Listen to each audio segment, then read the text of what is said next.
Dwight Eisenhower once said that the best way to protect ourselves against bigger government in Washington is to have a good state government.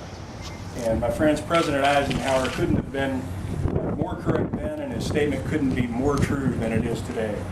The Bush administration and the Obama administration have significantly accelerated the size of government and government debt, and we're now facing those ever-expanding debts and unfunded mandates.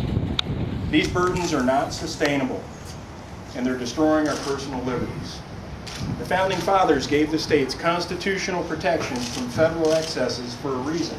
They knew the nature of centralized power. They knew it would try to consume everything in its path, and of course all in the name of good intentions. These are the times that are upon us now. We believe that good government leads by example. Government should treat all of us equally. Government should be transparent, and government should be small and fiscally responsible. Kentucky, like many states, has been in a long cycle of poor decision-making, poor fiscal discipline, and poor leadership. Right now, Kentucky has over $7 billion in debt. And this debt is on the books and publicly discussed. But behind the scenes, we have a $30+ billion underfunded public pension plan. And this debt continues to grow by the day, and there's no plan in place to make it stop. And let us not forget, Obamacare is about to stick 40% more people on our Medicare rolls in the next couple of years. This will be billions more in unfunded mandates, billions more out of our children, grandchildren, and great-grandchildren's pockets. Now, Governor Beshear and the legislature, they have not had the courage to address these problems and take care of these looming obligations. They're certain to bankrupt the Commonwealth, just as Obama's plans are going to bankrupt our country. It's time to make changes necessary to put Kentucky back and hopefully the country back on track. We're here today to announce my candidacy for governor in the Republican primary with Mike Harmon. And Mike and I have a plan. First, we'll fight to protect the sovereignty of the Commonwealth by exercising the protections that are given to states in the U.S. Constitution. We'll test the constitutionality of every state and federal program and fight those that don't pass muster. We'll create new jobs in Kentucky by changing the business climate, specifically through the common sense changes in the tax code. Right now, we have over 240 state taxes, different surcharges and fees, and we intend to convert that to a single rate consumer sales tax on all goods and services. That'll mean no more income taxes personally. It'll mean no more business income taxes, no more embedded taxes on products, and no more state tax returns. This will make Kentucky the most competitive state in the region, if not the country. And currently there's an exodus of companies from places like California, New York, and New Jersey, and none of them are looking at Kentucky as their new home. And there's a reason for that. But if we do the plans that Mike and I are talking about doing for the single rate consumer sales tax, they'll look at us that. The single rate consumer sales tax on all goods and services is transparent. It levels the playing field for all citizens and businesses. The simple fact is profitable companies hire more employees, and Kentucky will be a place where profitable companies are. And Kentucky will be the place to get a good job. The next thing we'll address will be K through 12 education. Currently, a third of our students drop out, and of those that graduate, 60% of them need remedial education before they can enter one of our own state colleges or universities.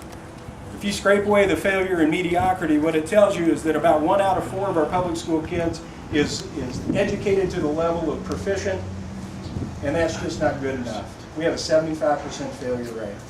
Our public school system's operating on a failed business model where practically no one can be held accountable for anything. That has to stop. My administration is going to push for accountability to the local district level so local citizens can hold their school districts responsible for the results. Superintendents must be allowed to use common sense business practices to bring positive results, and they must determine how much, they need to be able to determine how much they pay their principals and teachers. And principals should be able to make personnel decisions as they see fit. In conjunction with teachers, they should be able to adapt curriculum to adapt to whatever the child's needs are. Now, teachers, let me talk about them for a moment. A student cannot learn unless they submit to their teacher, and that's a fact. But in our system today, teachers have little control over their classroom or their curriculum, And a student can be as disruptive as they want, and they know that there's no real fear of punishment. If a student falls behind, our teacher has to continue to teach to the test instead of allowing them to make the necessary adjustments. I'll tell you, effective teachers are not paid enough. New teachers are not paid enough. And we need to make more opportunities for people in private business or private enterprises to get into public school systems and teach. We also need to understand that ineffective teachers need to find a new profession. We love teachers and admire their work, and we're going to change the system so they can be effective, in control of their classroom, and accountable. We'll promise you that. Now, parents are criticized for not participating enough, and frankly, I agree with that. But our current system is designed to fight parental participation. Administrators are usually much more educated than the parent is, and usually the parent is undereducated by that same school system. The parent knows they have no leverage over the schools, and by leverage I mean parental choice. Parents need and deserve public school choice. They should be allowed to pick the public school that is best for their child, regardless of district boundaries. And public charter schools need to be available to every corner of the Commonwealth as they are needed. Now, our last area of focus is going to be smaller, more efficient, and fiscally responsible government. I'm going to commission a base closing style commission. If you all remember, the Fed did that with our military bases. And I want them to look, they're going to be chartered to look into every corner of government. We want to streamline back office function and cabinets, eliminated unnecessary and unneeded programs, and outsource as many functions to private industry as possible.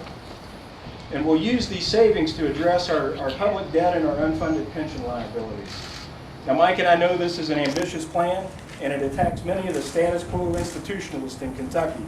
But these are the changes that are absolutely necessary to ensure our futures and our liberties, to ensure the future of the Commonwealth, and to ensure the future of the country. Thank you very much.